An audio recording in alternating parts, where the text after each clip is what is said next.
What is going on, college basketball fans? Today we got some big time transfer portal news as one of the top transfers still available in the portal, Tylor Perry, committed to play for Kansas State last night. And I think this is an A-plus pickup by Jerome Tang. He is going to be the replacement starting point guard for Marquise Noel. They get another point guard that's under 6 feet tall at 5'11", and last season for North Texas he did average 17 points per game, 3 rebounds per game, and 2 assists per game. Like I said, he was one of the best players still available in the portal, so this is an amazing pickup, and he chose Kansas State over his other Final Four teams that he had in his Final Four, which were Texas Tech, Ole Miss, and Florida. Texas Tech was a big one because they did have his former head coach there at North Texas and Grant McCasland. So for him to commit over to Kansas State, that's a huge get for them, and to take him away from their Big 12 foe there in Texas Tech.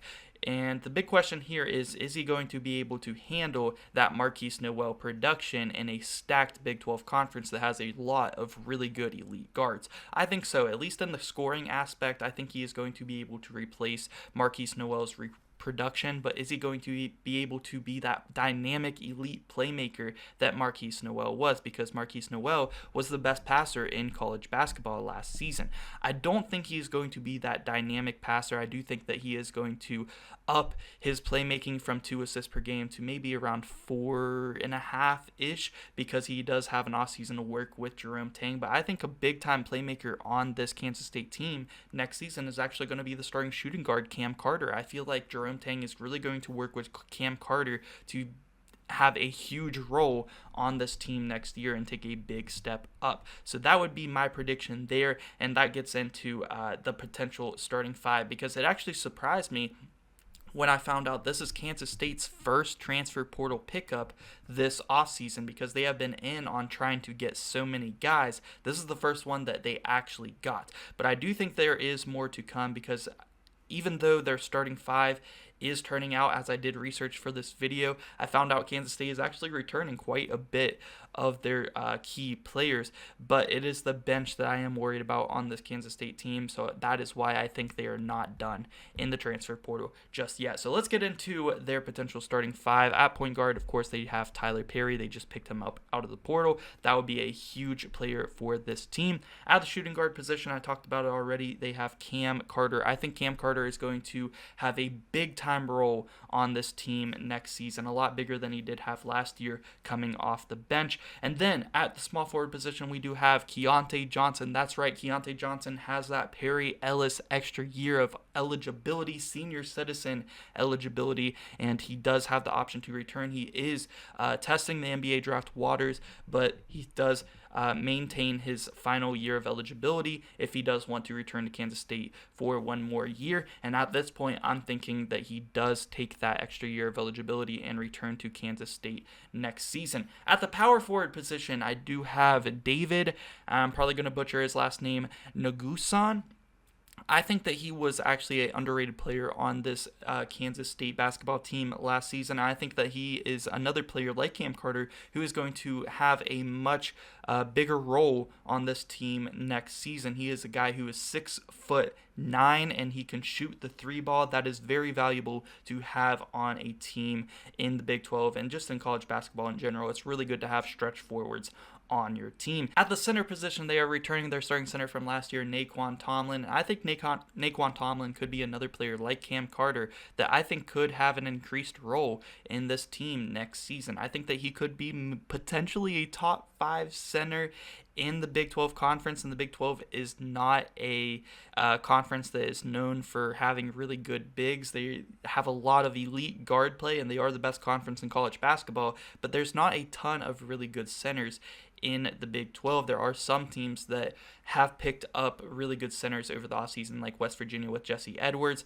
and there are some more yet to come, potentially with maybe Hunter Dickinson heading to Kansas. But Naquan Tomlin, I think, could have a really good season for the Kansas State team next year. But the bench is where I am worried about this Kansas State team next year, and this is why I think Jerome Tang is not done in the transfer portal yet. He has to pick up some good bench players, some players who can come off the bench and give him some solid minutes, because right now the backup center Iola is the only player that I see that can give you at least some valuable minutes on the court off of the bench for this Kansas State team. So I think there's more pickups yet to come, which is why I'm not too worried about it. And like I said, Keontae Johnson, if he does end up deciding to go to the NBA this season and not use his final year of eligibility, then that's a big hole at the forward position, and that's a lot of scoring that you are not returning. So that, what Jerome Tang does in the transfer portal might depend on whether or not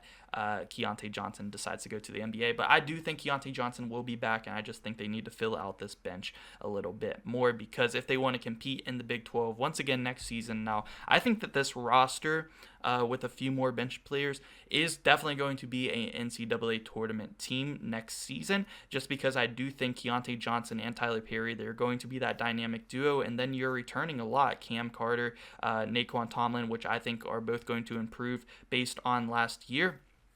You just need to add a little bit more to that bench. But the Big 12 is looking stacked once again. Kansas, they brought in some guys. They are going to be good once again. They're returning DeJon Harris Jr. Then you got West Virginia, who's been making move after move in the transfer portal. They have been one of the more active teams in the portal. They are going to be super good next season. Texas, they brought in Max Asmus, who Kansas State was also trying to get, but then decided to get Tylor Perry, which once Max Asmus decided to go to Texas Tech, I kind of figured Tylor Perry would go to Kansas State, but Texas is going to be really good again next season. Iowa State, they're another team that has been making moves in the transfer portal, and they have been good the past few seasons. Houston's going to join the Big 12 next season and be super good. TCU, they've been making moves in the transfer portal, a lot like West Virginia and Iowa State. TCU is going to be a really good team next season as well. So the Big 12 is going to be stacked. Kansas State is going to be in that mix as well. And yeah, guys, let me know what you guys think about this